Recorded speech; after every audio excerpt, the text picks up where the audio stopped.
Oh, hello Substreamers, and welcome back to Substream News, the weird, the wonderful, and the wild from the world this week. Now, don't let me dilly-dally, let's jump into our first story. Now, if you're active on Twitter this week, you will have seen that Elon Musk released Grok version 3. Now, it's an order of magnitude much greater than Grok 2, but it's not just a chatbot, it can do incredible things. And Musk has set the lofty ambitions for Grok 3 of trying to understand the nature of the universe. Big goals. Now, Musk showed off his new AI, or XAI's new tool, which he's very proud of, in a live stream recently. And one of the things that he did, you may have seen, is he asked Grok to combine Bejeweled and Tetris into a new kind of game, which it was able to do. It's pretty incredible. I had a little play around on Grok 3. The thing that really struck me, it's so fast. Even though it's native to Twitter or X.com, it's so fast. Now, for my work, I'm using different tools. Some of the more powerful ones, like Qwen and DeepSeek, they're kind of slow. They take a while to process. Even Claude takes a while to process. If you want a super fast one, you've got Google's Gemini, which until now I thought was the fastest one. But I think Grok is faster, and the quality of the output is arguably better than Google. Now, I hope YouTube doesn't punish me for saying that, but I also want to mention that Grok 3 has a feature called Deep Search, and that's like a new search engine with AI agents built into it. So they, more than just returning results, they go out and pursue information on your behalf. But to access that feature, you need a Super Grok membership, which I think is kind of cool. What I can tell you is that Grok 3 is still in beta mode. So while you can access it from X.com, it's not perfect. It's still being tested, being improved. It's just that they wanted to get an MVP out so that people could start using it, finding its flaws, and, just generally playing around with it. There's also a voice mode, but at the moment that's kind of faulty. They've warned people saying, don't expect the voice mode to really work. It's a little patchy. But overall, this is a pretty interesting innovation from Musk and the XAI team. And yeah, I think, he's got this open rivalry with Sam Altman from OpenAI. He publicly dislikes the guy, and he's quite happy to berate him on social media. But the proof is in the pudding when he's able to put out a better AI model. Sam Altman is having a terrible week, let's face it. What do you think? Is this just typical Elon Musk hype for something part of his business portfolio? Or do you think this is legit an amazing tool? Because me, as someone who works in AI, I can tell you, I think Grok 3 is actually really good. I'm really impressed so far, and I'm excited to see what it's fully capable of when it reaches its maximum possibility. If it can understand the nature of the universe, I'm not sure, but perhaps.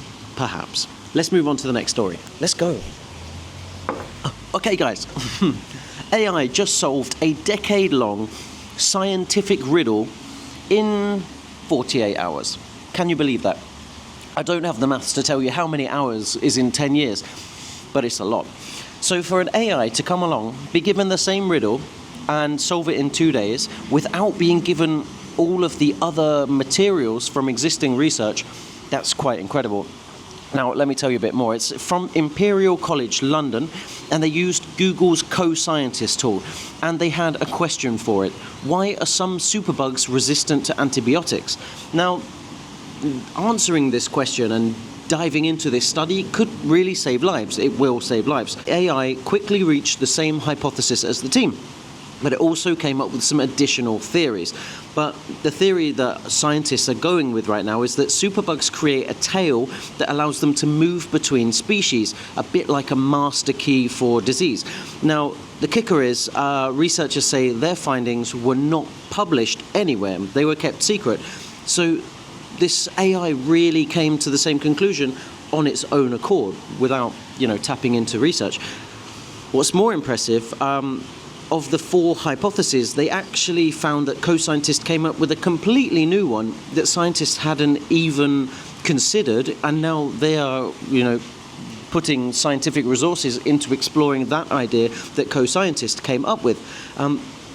I mentioned Gemini in the last story, Google Gemini, but Google Gemini 2.0 is the model that this is built on top of, and it's called a virtual scientific collaborator, which is kind of like a research assistant for scientists, but applying it to entire research on its own accord is just starting to be explored. Until now, it's more of a research assistant, and research organizations can use it as a tool rather than a complete product, I suppose you'd say.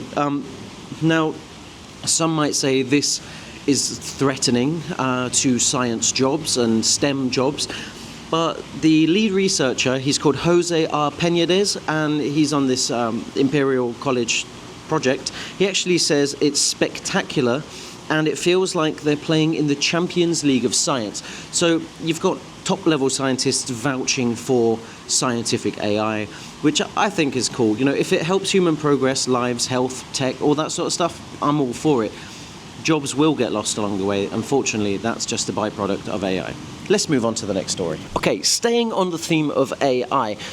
You may know already that for many decades, since the birth of AI, scientists and AI researchers have used chess as a way to test an AI's level of reasoning and logic and strategy.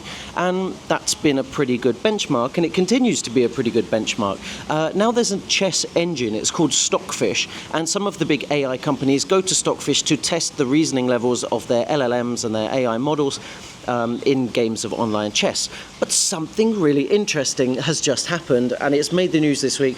It may completely have passed your sphere of knowledge or information, but I think it's fascinating, and that's why I'm here at Substream telling you. You can obviously go and read the full story for yourself, but I'm going to distill it for you. OpenAI's O1 model and DeepSeek's R1 model were able to manipulate Stockfish to win chess games. That shouldn't happen, and even worse, it shouldn't happen without any human prompting. Yes, the AIs actually hacked the chess engine to make sure that they won. Now, there's nothing in the rules of AI that says they have to be good sportsmen or play fair, but hacking Stockfish's system files, modifying chess piece positions in real time to force a win, that's not chess. That's something completely else. And the researchers have said that they were absolutely stunned at this revelation.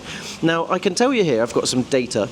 O1, that's OpenAI's model, cheated in 37% of its games, and yet succeeded in only 6%, while DeepSeek's R1 attempted cheating in 11% of games. AI integrity is very much under question.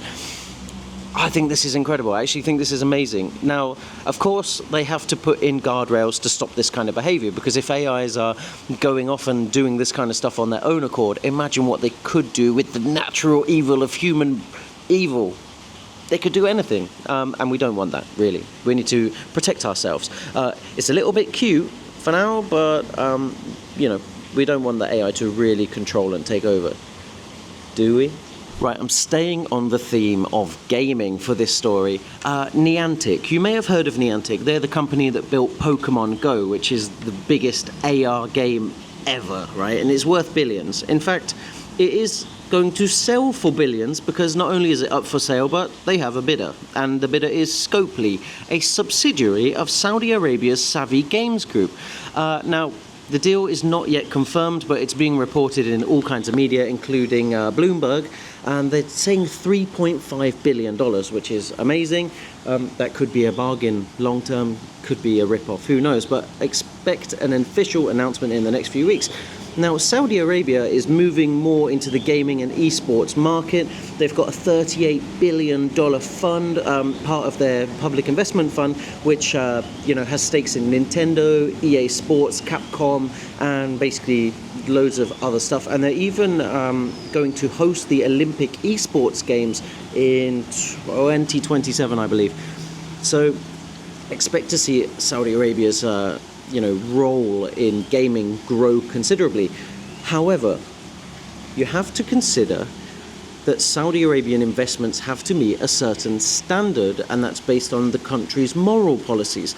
So if you read deeper into this, you'll find that gender inequality and criminalization of homosexuality will force investments to change and censor themselves and stuff like that. So while I don't think that particularly affects Pokemon Go, perhaps, I might be wrong.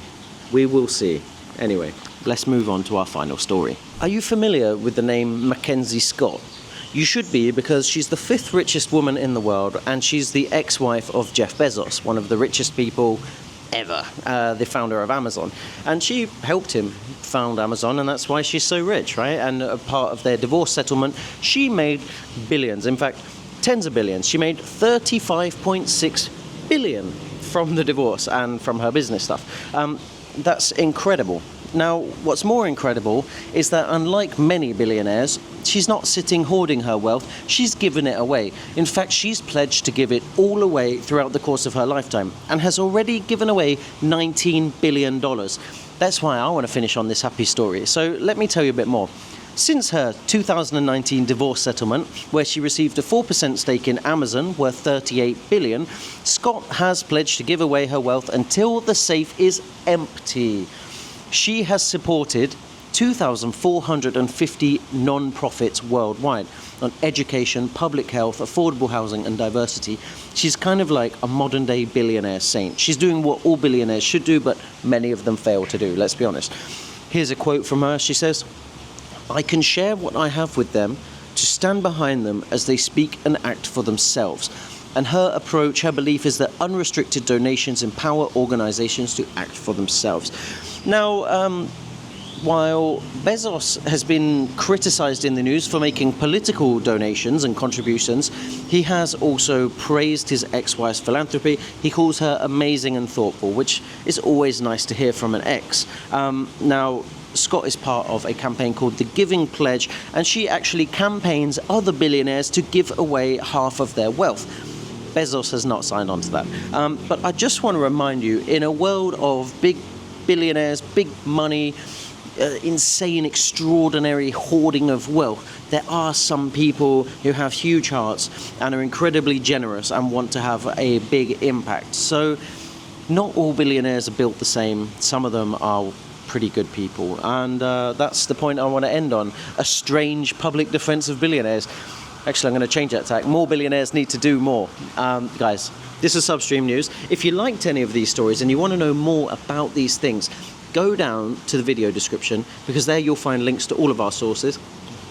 We try to be good digital journalists and always share our sources. While you're there, around there, somewhere, just to the left, you'll find a subscribe button. It would mean a great deal to me and the rest of the Substream News team if you'd smash that button, click subscribe, and help us on our journey.